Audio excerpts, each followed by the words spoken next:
Hey everybody, Jonathan here, coming to you from my favorite spot, my car, in between the moments, squeezing this in between work and family, and really wanted to get this voice out to you.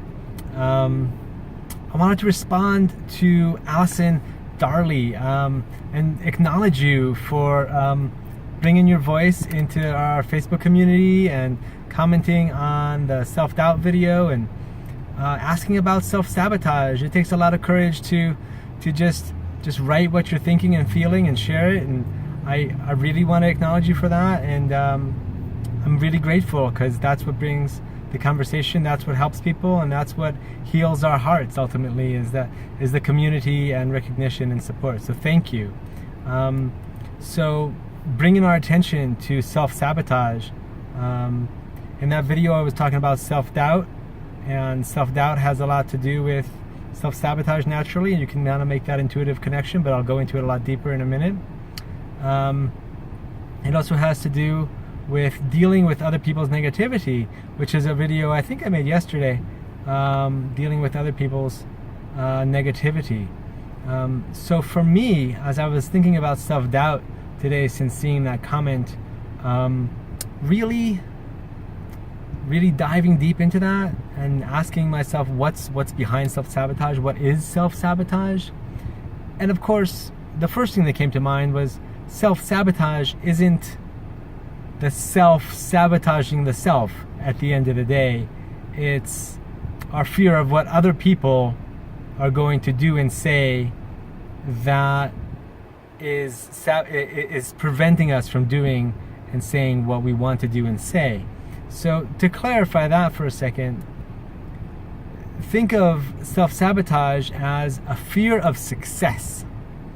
Because what happens when you succeed in something? What happens when you do well? You start to get attention. You get recognition, and you get criticism. You get them both, no matter what you do. If you do something, if you succeed, there's always somebody that's going to see the thing that you didn't do quite perfectly, or that didn't think it was right for them, and they're gonna let you know. A lot of people aren't shy, and some of them aren't even gonna be nice about it. So a self-sabotaging experience is really about the fear of drawing attention to yourself, and again, because that attention can bring positive recognition, and it can bring negative recognition or criticism. And I wanna take it back to something I said in that video about responding to other people's negativity, but it applies both to the positive recognition and the negative recognition. Because when you do something, when you put yourself out there, when you succeed in some way, people will throw flowers, or people will throw stones. And it's your job not to do the work that you're doing for the flowers.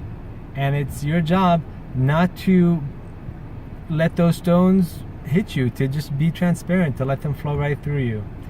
If you're craving the flowers, if you're craving the recognition and positive reinforcement, that's just a setup for triggering any childhood experiences that you had about not getting that, not getting enough of that, and getting it in the wrong way, and getting it in the way somebody else thought was good but you thought was bad.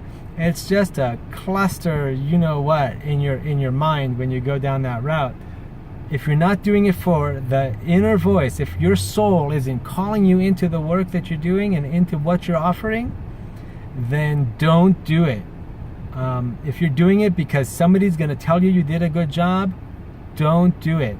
If you're doing it and you're afraid of getting out there because you're afraid of what people are going to say to you about it, or the criticism, because you often take that too personally and it triggers any negative experiences again that you had in your early childhood, don't do it.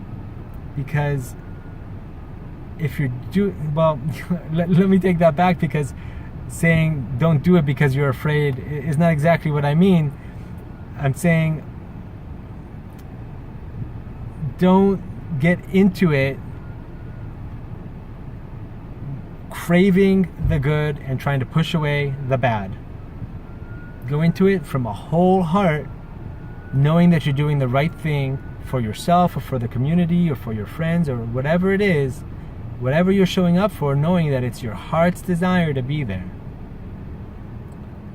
Because nothing can take away the valuable, amazing moment in your life when your heart, your own heart, recognizes you for fulfilling your soul's mission. You just can't, this doesn't get better than that. And so again, just to recap here, with self-sabotage, if you recognize a pattern in yourself where you're holding yourself back from something, or you're constantly tripping yourself up or not making good choices, you gotta look, okay, what's your fear of success here?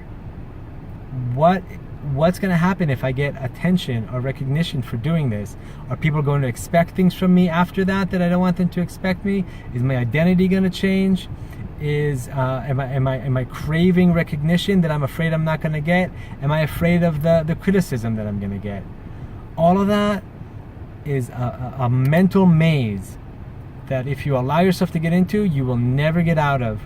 So in those situations, take some breaths, connect to your body, let the fear subside. That's just a matter of time. In the end, recognize that whatever choice you make for you. You make because your soul is calling you, because your inner voice is calling you. You don't have to know why.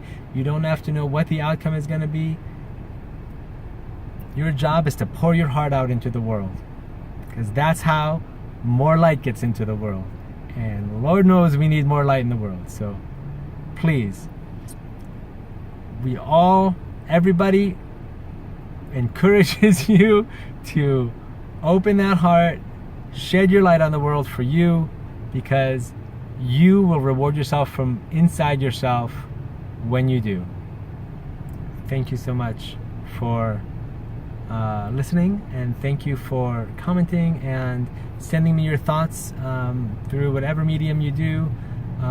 They inspire me to make more and more videos, and hopefully they're helping you, and I would love to hear any success stories that you have as a result.